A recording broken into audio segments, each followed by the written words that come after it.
Hey, well, Coda, that's a nice hoodie you got on. Oh, thank you. Ah! Okay. Anyway, what's up, guys? Welcome back. This is the 7th episode of season 2 of the Trackside Girls podcast. As always, NASCAR first. So let's get into it. It kind of backfired on me with our picks from last episode. Like I picked Connor Zilic. Okay. He came out and took the pole. Took truck pole. Um but in turn 1, lap 1, he just didn't downshift to like make the turn. So he went straight on. Luckily he didn't hit the gravel. Um he got it turned right before he would have hit the gravel.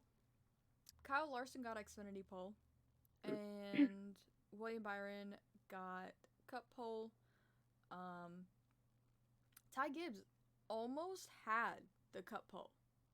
Like, if he did not go wide in the last maybe 2 or 3 corners, he would have beat Kyle Larson and gotten Cup pole. But so Connor Zilic, he actually made a new track record in qualifying for the Truck Series. Um, and we were speaking last week. I didn't know who. Um, I can't remember his first name, but Hawksworth. We didn't really know who he was, but as soon as I saw what he looked like, I realized that he has driven for Vassar. Hopefully that's how you say it. Vassar Sullivan in IMSA, which is like the neon, like black light cars in the oh god, what, I can't remember what category that is, but I think they're like Lexuses. I think that's what they are. But as for the truck race, there were actually quite a few car or trucks that had to go to the rear. Um, one, let's see, Marco Andretti, Christian Eckes, um, Connor, sorry, Carter, um, I don't know how to say his last name, Ty Dillon, Lawless Allen, Bailey Curry, Thad Moffitt, and Ben Rhodes. Um, and like I said, Connor went straight on at turn 1. Um, really, the most like the biggest thing in the truck race was that Marco Andretti lost the entire rear axle. Like, the entire rear housing came off his truck. The funny thing is I woke up for a split second and I fell right back asleep as soon as that happened. Like, uh, how does that It was happen? like it was like well, he was coming up the hill or something, and it was just popped right out underneath him. Uh huh. He So, wasn't going to a turn, not to go to a turn, but it just popped right out underneath him. So who's getting fired? Because that is so yeah. bad. Like, I So don't know if that's like a welding job, like, that went wrong, or if, like, hopping the curbs, like, knocked it out of place, like, but somebody's got to answer to that. But what they had to yeah. do is they had to bring out a flatbed and roll the axle up onto it. And so there's a clip that somebody took while they were at the race, and it's just the flatbed like driving by with the rear housing, um, the rear axle sitting on the back of the truck. So the stages, um, for the truck race went to Nick Sanchez and Corey Heim. And then Corey Heim brought it home for a win at COTA. Why are you making that face? I forgot to do that. I thought you were about to say something about Corey Heim. I was about to say, I mean, I like Corey Heim. So. Confession. Oh no. What now? Corey's cool. What do you mean cool? Why does that sound sketchy? Still mad at him what happened in the championship race, but Facts. Oh, yeah. But he's cool. it's cool. This is the year where I've changed my I know. I've changed. But, anyways, moving. but yeah, so Corey Heim won the truck race at COTA. The Xfinity race, Kyle Larson had to drop to the rear because of having to replace a brake rotor. So it's different between Cup and Xfinity. Cup, you are allowed to change brake rotors if they are cracked or damaged without penalty. But in Xfinity, you do. It is a difficulty. Where did I get? It is a penalty for changing that. But Parker Kligerman, Bestie Parker, ended up winning stage 1. And there ended up being a huge crash that sent it into NASCAR overtime that involved Riley Herbst and Ryan Ellis, as well as Leland Honeyman Jr. And it kind of, I think it was kind of like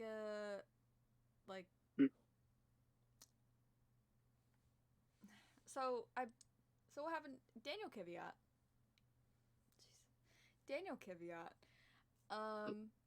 spun and took Leland with him, but Blaine went into Leland, it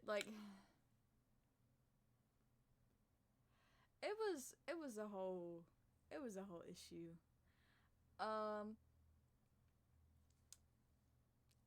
But the end of the race. Oh no! Second stage is what I'm thinking of. Second stage, Brandon Jones would have won, but he got caught for track limits. So the stage 2 win went to Riley Herbst.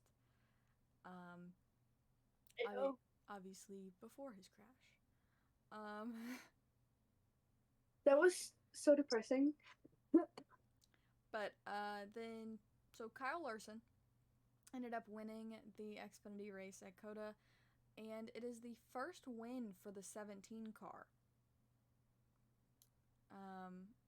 I believe the significance behind the 17 car has to do with Ricky Hendrick. And that's why they use the Hendrick cars paint scheme. I don't know if it was, I can't remember exactly if that's the exact sponsor, but just the style of it, they use it in honor of Ricky Hendrick. But yeah, it's the first win the 17 car has had in Xfinity. Everybody was like, wait a second, were you sure about that? But it was the 88 car, I believe, with the same paint scheme. that ended up winning. So like everybody thought that it was the 17 car that had won back then.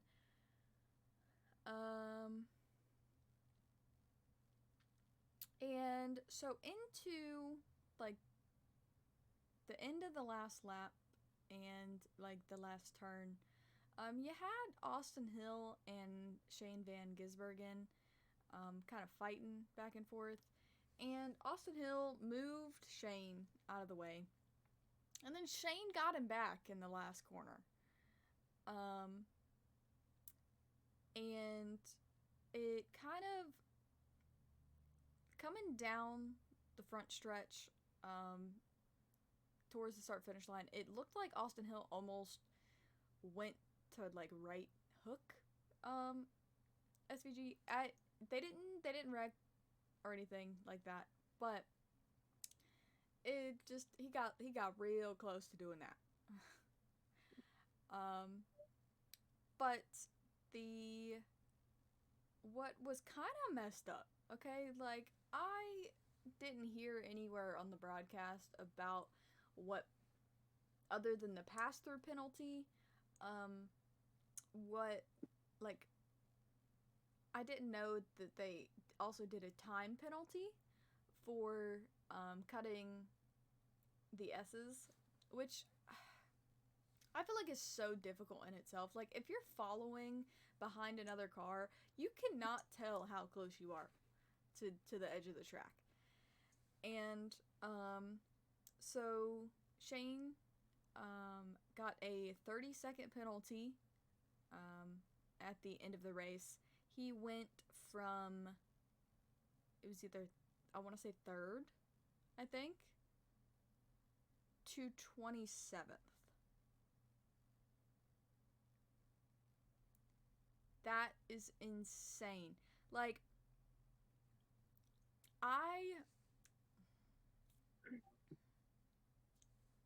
so this kind of got me heated because, so Formula One races on Circuit of the Americas, okay? And they are a lot stricter with track limits around the circuit. But if you get, like, hit track limits, you get, I believe it is, you get 3 warnings, and then it's a black and white flag, or no, those are the black and white flags, and then you get the time penalty, which is normally like 5 to 10 seconds. What in NASCAR thinks that a 30-second penalty, like, that irritated me so much. Like, they were a lot more clear about it in the Cup race, but just that, the Xfinity race, like, that was so dumb. That irritated me so much. Like, F1, you would have gotten a 5-second penalty. Just between truck and Xfinity, the track limit penalties, there was 37 in total between both truck and Xfinity.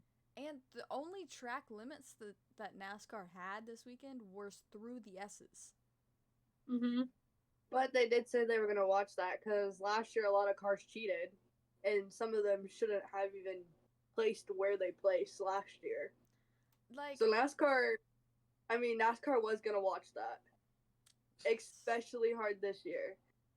But the fact that they watched it in all 3, and everybody asked if they were going to watch it in all 3 series, and they said yes. So, because last year, there were some people who should not have placed where they placed, because they definitely cheated. Right? There was 20 in trucks and 17 in Xfinity. That was literally insane. That is crazy. And then as for the Cup race, to be honest, kind of a snooze fest. Hence why I didn't put the green flag. Really, there was no cautions due to cause. They were only the stage cautions. And then really the only like rivalry thing that came out of it was Kyle Busch was mad because Christopher Bell dove into one of the turns and Kyle Busch got turned around and Kyle Busch got in Christopher Bell's face like after the race. Like full on like Christopher Bell backed up and like essentially like pushed himself against the car just so he wouldn't have to be that close to Kyle Busch. There's a little audio clip from that, and you can hear Kyle Busch say, have I ever wrecked you before? Christopher Bell goes, no. It's like, all right, just remember that. So in other words, payback is coming either in Richmond or Martinsville, or just both. That's what I'm gonna guess for that. But yeah, so William Byron ended up winning at COTA. Justin Haley got disqualified because the car did not meet minimum weight. Honestly, I didn't know NASCAR had a rule against minimum weight, to be honest. Because honestly, I did. Well, because you never hear about the car being too light. Like they're stock cars. They're normally like ridiculously heavy. No, and I didn't even think that he was even anywhere. I thought he was towards the back. I didn't think he was anywhere near the... He finished 17th. Oh. So okay. He was probably the random one that they chose. Because normally I think if they do the top 5 and then they do one random car. So yeah, that's normally if they really did do it on purpose, they probably thought that they weren't gonna get picked. Yeah. Jokes on them because they picked. And then also after the Xfinity race, Parker and Sage Karam exchanged some words. Yes. Oh my gosh. So props to that ECR engines guy who was standing between Sage and Parker. Like, because if he was not standing there, I feel like Parker would have thrown hands. Oh, Parker was so... I freaking love Parker. It was so funny. I love that he was yelling at him. Like, Parker was heated. Oh, yeah. I then saw Parker went on Twitter and made a response to that after... What I heard, or I think what I saw was, like, he was kind of making a joke. He was like, yeah, we were talking about, our fishing plans, or whatever. Was that him? I think this is it. He said, a huge points day for us, and overall a really great day. Proud of this team. I feel awful for Sam Hunt, 22. I love that guy. I have immense respect for what he has built for his employees. I consider them friends, but there is an equated, that's how you say that word, to this game when it comes to contact. I feel like this is single I was giving what is, if I repass their car, I was going to be spun. Not a position I wanted to be in, but I felt like I was left no choice to get what my team deserved. I look forward to chatting with Sage when the time is right.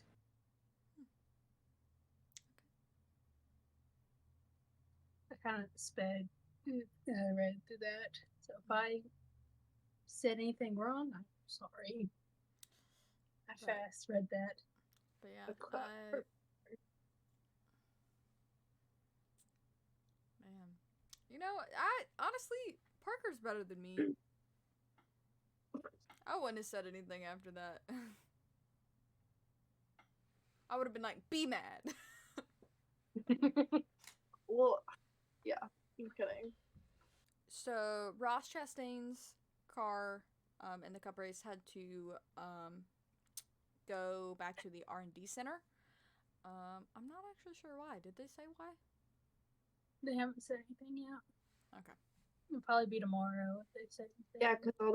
Yeah, because all the penalty. Oh, They normally come out on Tuesdays. Yep. Yeah, penalties come out on Tuesdays.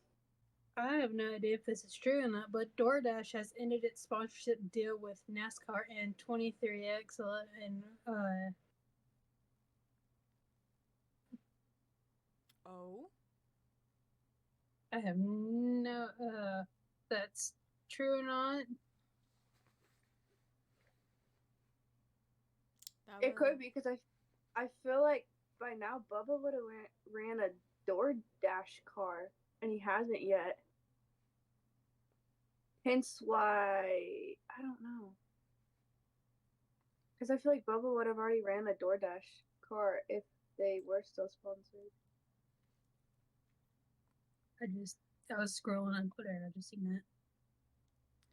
I posted that an hour ago. So on to INDYCAR. The season 1 of 100 Days to Indy is actually going to be coming on to Netflix on April 4th. So I think it originally aired on, like, I want to say Peacock. I can't remember if that was correct or not. But you'll be able to rewatch it. I do believe they are filming again this season for it. The $1 Million Challenge. So the poll winners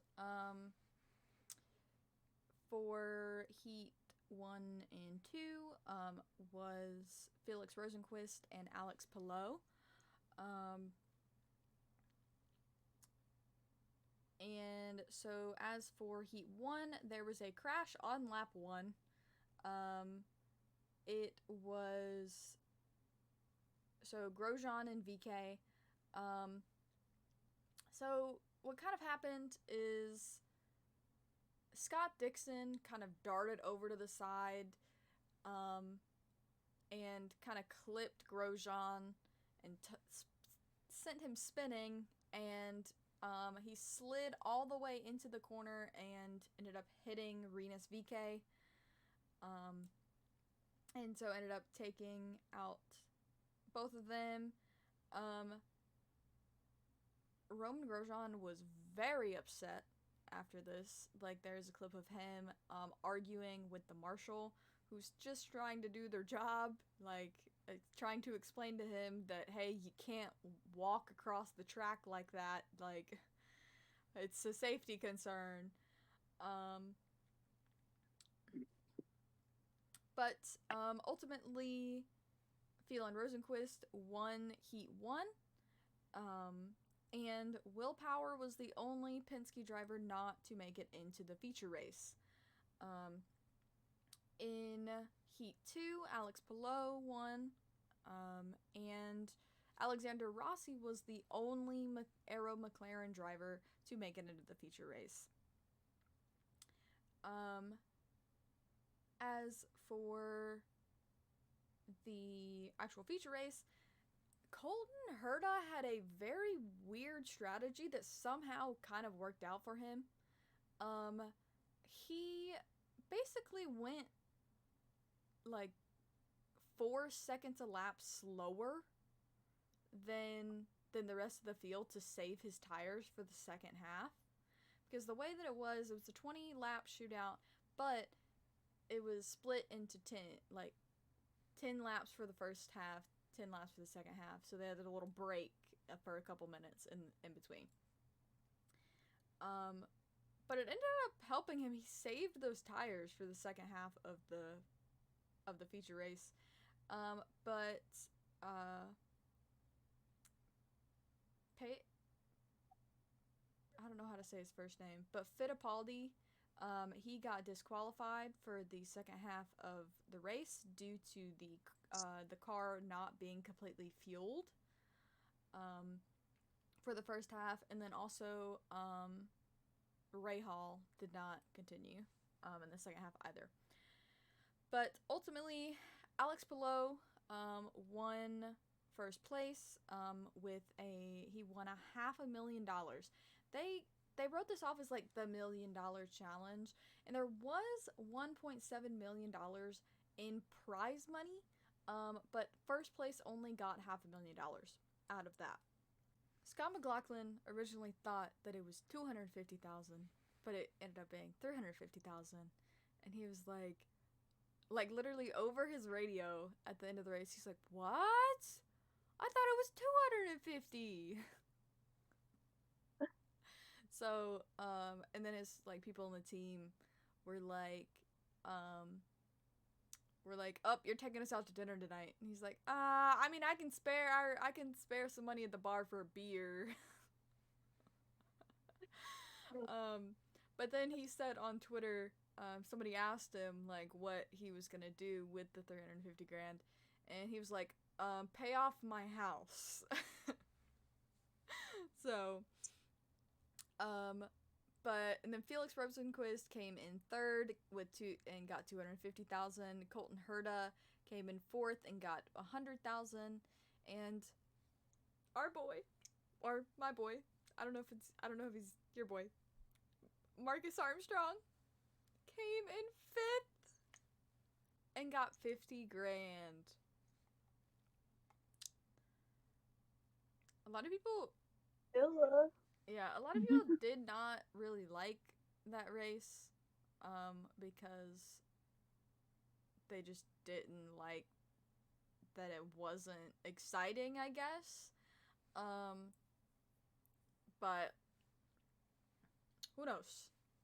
A lot of people don't like exhibition races. We're gonna go on to Formula One. Hopefully I can kind of speed through this. So free practice 1. Something I noted that Fernando said over the radio, he said,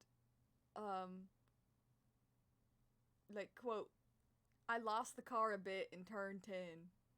I said, "A bit?" Like, he went, like, straight through the gravel, like.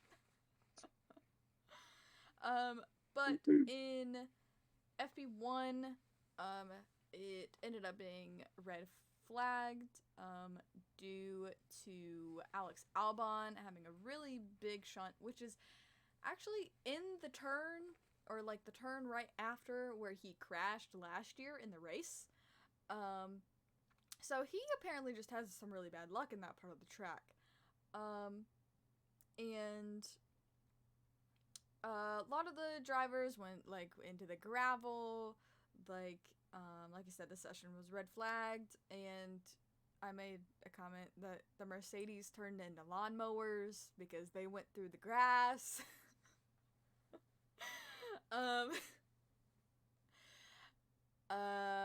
But the big story that happened during the weekend was that Williams took Logan Sargent's car and gave it to Alex Albon.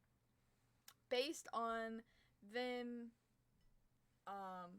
they said that, okay, first, the reason they didn't have a second car for Alex, let's just start there. Williams did not have a spare chassis, and they most likely will not have a spare chassis for Japan either, but they have not made any announcement on that.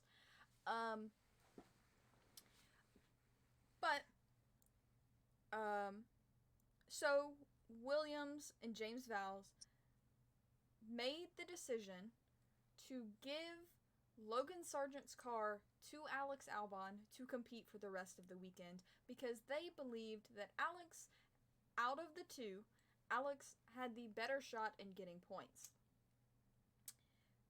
So, because of that, Logan was essentially benched the entire weekend. And we don't know if he is going to be racing again in Japan. But as for A lot of drivers had to replace their floor after FP1 because of damage. And Logan actually ended up spinning in FP2. And Charles went into the grass. And there was a comment on the broadcast that, so Saturday, I believe it was Alex Albon's birthday. And somebody over the commentary goes, Alex Albon's birthday. And his present, Logan Sargent's car. I wouldn't have said that on live TV, but okay.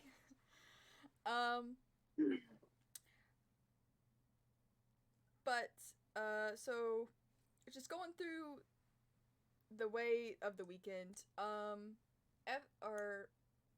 Formula 2 had their sprint race. It was kind of carnage, to be honest. 4 cars ended up DNFing out of that race. But ultimately, Max Verstappen got pole for the Formula 1 race. And Lando starting 4th.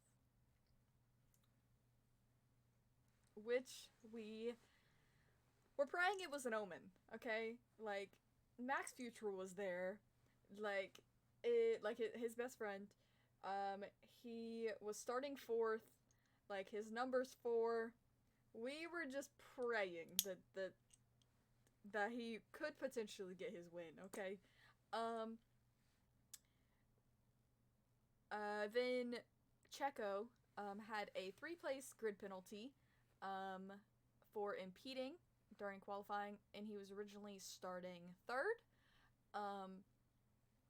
So he dropped to 6th, and that moved Lando Norris up a spot.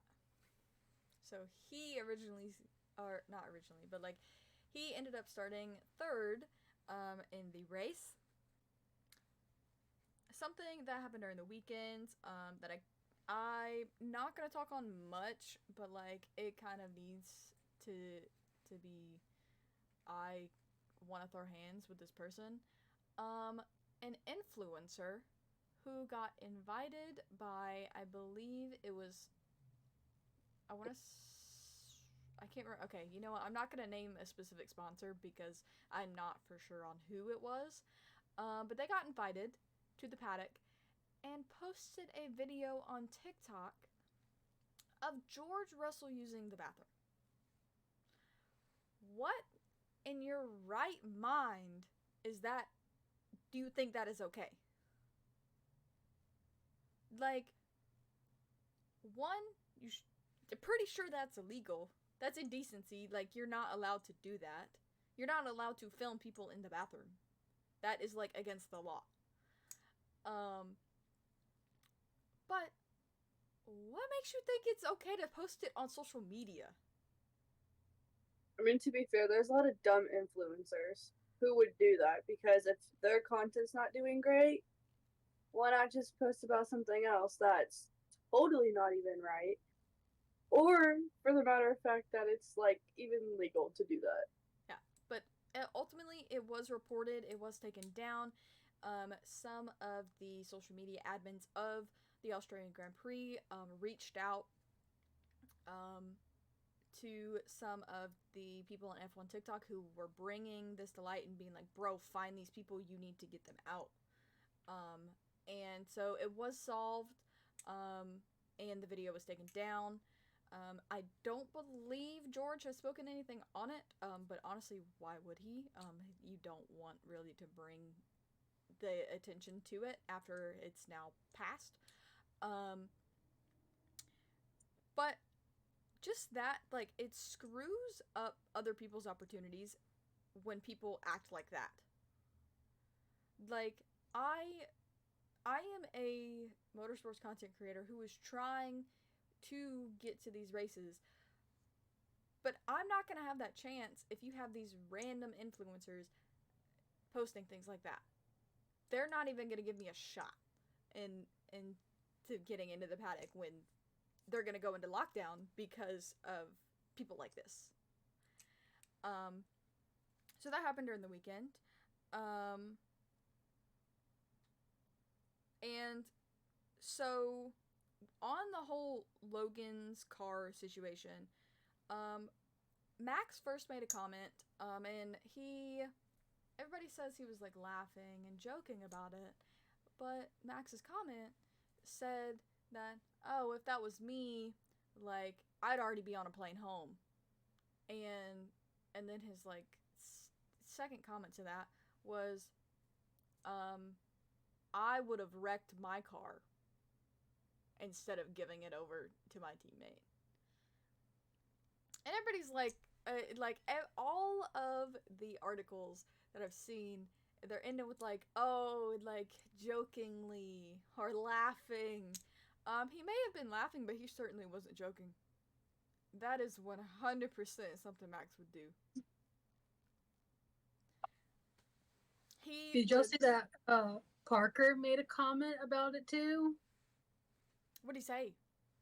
He said, while to not have a spare in the year 2024, while to think so little of one of your two drivers to remove them for the other, while to get a true example of how far off Williams really is and the work ahead of them, wild. Yeah. So everybody, You know, I have to say, Williams treats Logan like a piece of trash. And I'm quite frankly over it. He may not be the best and he may not drive as well, but the fact that they couldn't even have a spare, come on now. So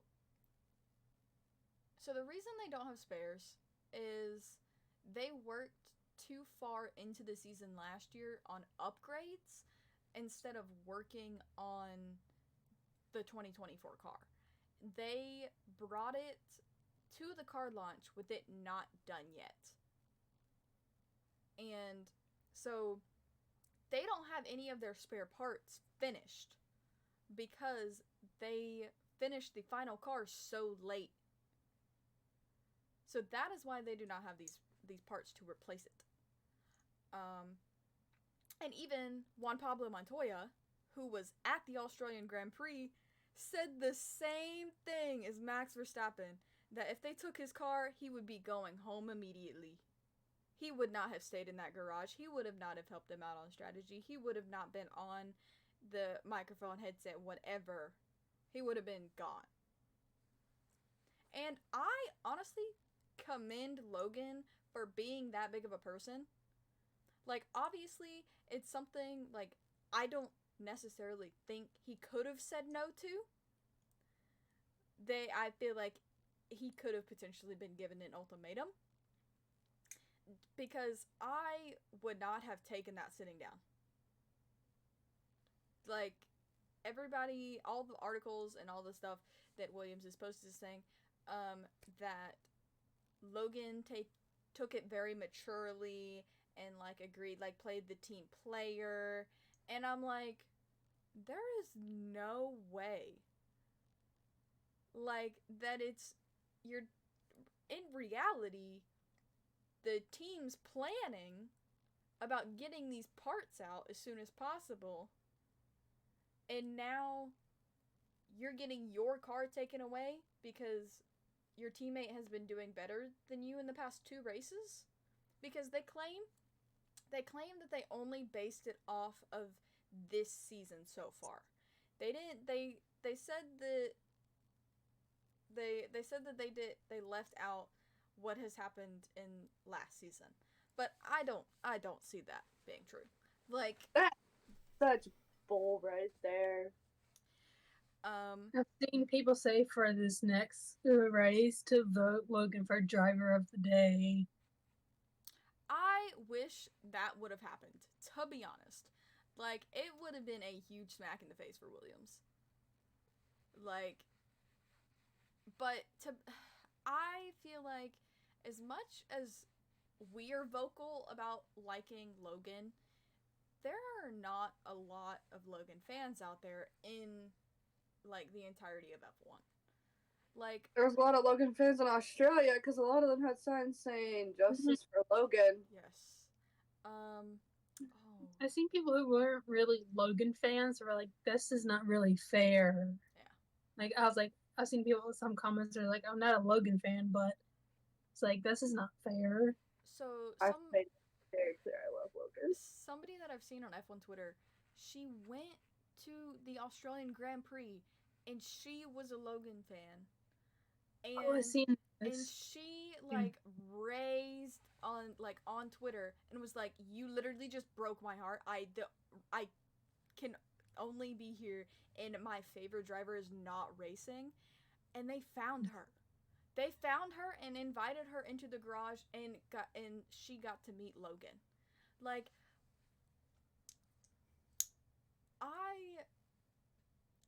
I've already met Logan, so like it's not really like I'm not that jealous, you know. But like that is the work of F1 Twitter. Okay? Like, Lakota, stop making that face. I think I know the comment. Excuse me while I cry real quick. I think I know the comment you're talking about. She's like, "This was my first Grand Prix, and I came here to see Logan race, and like now I can't." Yeah. She's like, she came from the. Didn't she say she came from the States? Yes. Yes. She came all the way from the States. She flew from the US to the Australian Grand Prix. Yeah, she came from all the way to the United States to there for her first Grand Prix to see Logan race, and then but I honestly commend Williams for that, because like obviously you can't do that with everybody, so you kind of have to pick and choose, but like that got a lot of attention on Twitter. And so I commend them for like making that right. And like, bro, that's like a 24 plus hour flight. Like, and then you find out that your favorite driver's not racing the rest of the weekend. Like, I would be livid. Like, you had to get the flight ticket. You have to get the flight tickets. You have to get the race tickets. You have to get your hotel tickets. Not include your meals for the whole weekend. I would be livid. I'd be like, But so as for the race, I'm gonna break out my little candy notebook. Yes. So Zhou Guanyu had to do a pit lane start.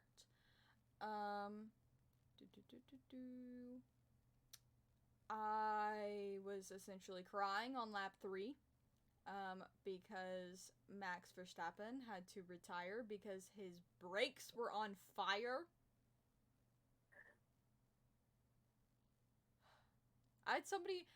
So I made a comment on a TikTok and it was about like, oh my gosh, Mercedes fans, they're in misery, which fair. And then I was like, as a Max Verstappen fan, I was in misery the whole race. And somebody said, wow, I'm so sorry that it's the first time in 2 years that Max has DNF'd from a race. My condolences. And I'm like, I had to hold my tongue. I was like, bro, you shut up, okay? I can be sad about my favorite driver. The amount of videos that I saw on TikTok of people literally cheering because Max was out, but then some people were like, I feel bad because this was Penelope's race. Penelope was at the race in the garage. And then I saw somebody say that Penelope purposely did something to Max's car so Uncle Lando could win. Get a podium. That would have been funny. Actually, there is a clip of Penelope touching the rear wing of the car. Yeah. And Max had to like go over and be like, no, don't do that. Somebody commented on it and they're like, she's getting fined $50,000 some because she touched it. Yeah. I was like, wow. But so there actually was a comment like, so this was Penelope's first race, because Kelly PK made the comment, was like, yeah, I want to keep her out of media, keep her away from races until she's actually ready. And so this was her first race, and she ended up seeing Max crash. He didn't crash. So everybody said, well, see, everybody said, I don't know how accurate this is, but some people were saying on Twitter that the reason Max sounded so panicked on the radio is because he kind of had that, like, in the back of his mind that Penelope was watching this race and saw his car on fire. Like, I don't know how accurate that is, but that was someone's take on Twitter. And Pierre Gasly got a 5-second penalty. And it was literally like Lewis Hamilton had an engine failure, and so ended up being a virtual safety car to get his car out of, which he actually pulled off in a pretty decent spot, like right in an opening, so they were able to get it off the track pretty quickly. But really, it was a very, very tame race compared to last year. But the biggest thing was the final lap. George Russell had a very big crash. And I hate listening to the audio, like, every time it pops up on, like, TikTok or Twitter. Mm-hmm. Like, it literally... So awful. It literally sends me into, like, a mini panic attack. Like, even though I watched in real time and know that he's okay, like, after the fact, like, it still, like, puts me on edge. Like, heads up to those engineers of Lance Stroll and Nico Hülkenberg, because they were the next two that were literally right behind George. And it was, I was so on edge. But a reason George was so panicked is because of things that have happened in the past with Antoine Hubert and Delano Van Toff. And both of them had passed away because they were hit by another car during their crash. And especially with the way that George's car had landed, it landed at an angle, like with one of the tires up underneath it. And if a car would have hit the floor of that, the impact would have went straight to him. So he was very panicked, calling for an immediate red flag, because he was quite literally taking up the entire lane of the track. But so that was the scary moment of the race. But Carlos Sainz did end up winning, and he is the only driver to have won, or the only non-Red Bull driver to have won in the past 2 seasons so far. And the 2 times that Red Bull has not won, it has been Carlos Sainz. So, the race finished under caution. They put out a virtual safety car for Russell's accident, and Gunther Steiner did the post-race interviews, which was crazy. That was not on my bingo card. But I lost it when I saw Gunther doing the interviews. I was like, what are you doing here? But I lost it. It was funny. So Charles, I guess, just didn't understand his accent, like Gunther's accent, and literally had to go, huh? So, like, that was was quite literally funny. But Oh. it did, so it was a double Ferrari podium with Lando Norris rounding out the top three. So a car Lando podium. Cute. And it you had just the interactions. Like Lando helped Carlos up onto the top step. And also Lando's interaction with Carlos Sr.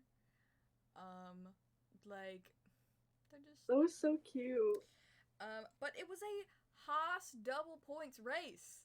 They finished 9th and 10th. What? Yeah. Yeah. But so Fernando Alonso got demoted to P8 with a 20-second penalty post race. They said that he was the cause for Russell's crash, which quite literally it was all like aerodynamics. And like Alonso apparently slowed up and took the air off the front wing of Russell and he lost it. And Fernando claims that he was having mechanical issues the last 15 laps of the race. But he apparently approached turn 6 differently than he had before. So it almost looked like he was brake testing. And he got 3 penalty points onto his license. But yeah, they made no contact, just changed the position through the corner. And this has also been the first Ferrari 1-2 since Bahrain 2022. Ooh. Zach Brown has extended his contract to 2030. So he will be at McLaren as CEO. I think the only one this weekend is NASCAR. Cup and Xfinity are going to Richmond. And INDYCAR and Formula One have off weeks. So Richmond and the Xfinity series. Who you got? Well, there's Dawson Cram in there. Taylor Gray is in the Xfinity series race. Let's go, boy. Amarola, Corey Heim is in it. Matty D. And Bubba Pollard is in this one. There are a few to be announced. Like the 6 car, which is which Ryan Vargas has ran before. Currently, according to the app, does not have a driver. The 14 of FS Greenlight, or SS Greenlight, apparently does not have a driver yet. And then also the 32 of Jordan Anderson Racing, which normally is Jordan Anderson. He's normally the one that drives that car, that I'm aware of. And then also the 66. Show my boy some love, Brandon Jones. What you guys think?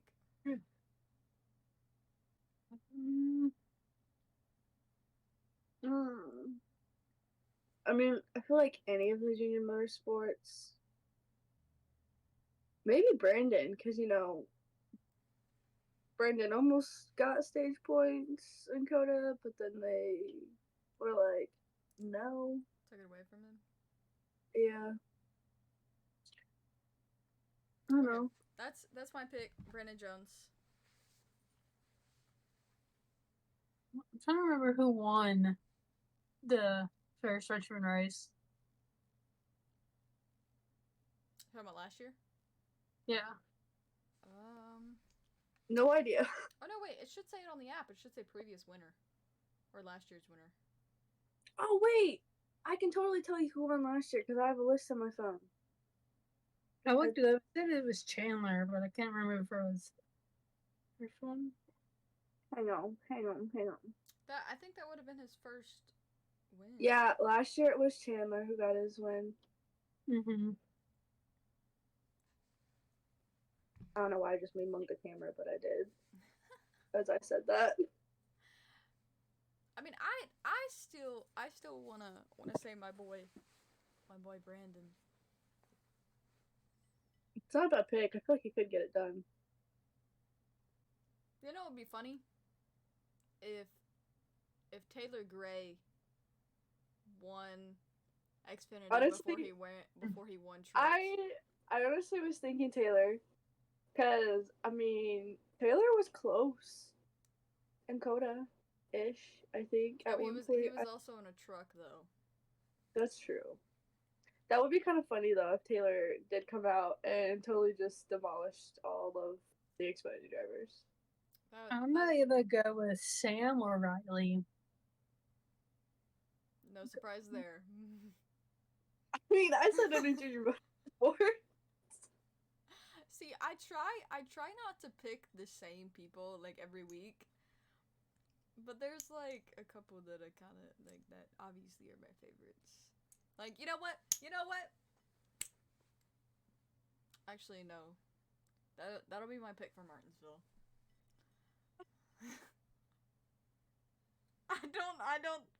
I don't think it's actually gonna happen, but I'll keep it on. I don't think it's actually gonna happen, but it was fastest in practice last time we went to Martinsville. So anyway, okay, who is Cup pick? I was about to say Kevin Harvick, but obviously he's not racing. We only have two extra entries for Cup is Gorella and Ty Dillon. I think actually Kaz Gralla, I think he's running all of the races this year. He just has so to. In other words, Ty Dillon's gonna wreck out literally half the field. Got it. Richmond.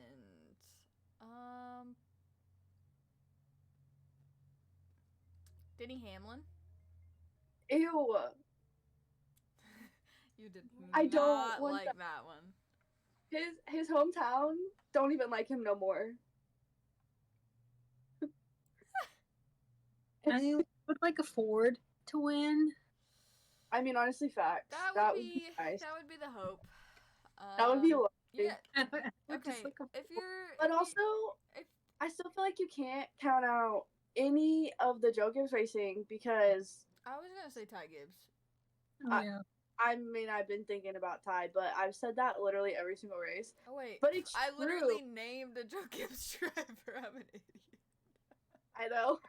It was Denny Hamlin, so I was like, nah. I mean, I feel like Ty because, I mean, he definitely is. He's definitely fast this year. Oh, yeah. I love it. Like, I'm here for it. If you want to pick a Ford, I'd probably go Ryan Preece. He's good on short tracks, like shorter tracks. Mm-hmm. He'll be a good one at Martinsville. Bro, Martinsville, I'm gonna lose my mind. I'm gonna lose my mind.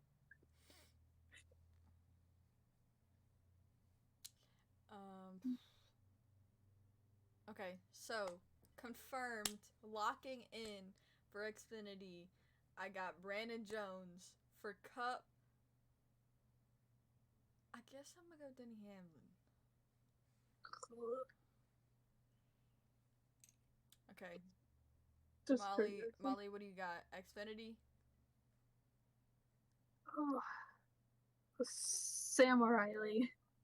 No, you gotta pick one.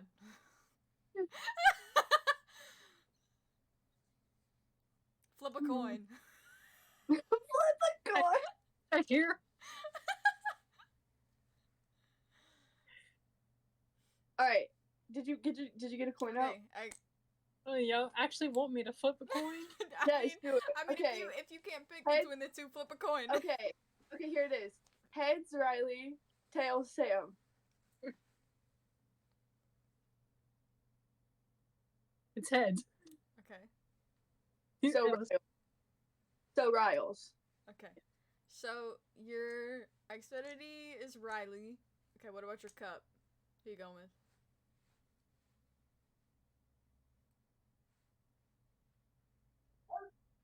I'm gonna go Noah. Solid, man. Okay. Just All right. popped in my head. Noah.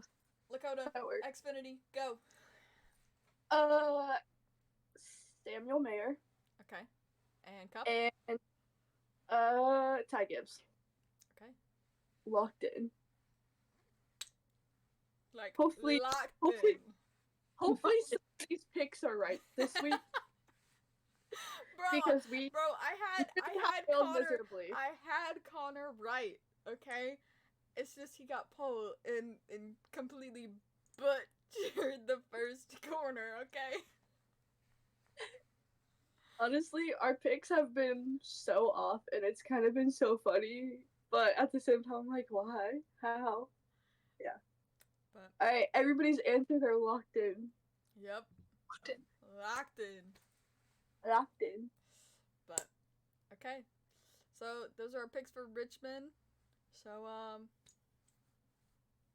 thanks for watching. Thanks for listening. And we'll do it all again next week. Wait, are we ready? Are we ready? Yeah, sure. Okay. It goes peace. Oh, Peace. guys, we call this one Lakota's struggle episode. Okay, peace, Peace. love, and race cars. All right, bye everybody. Peace.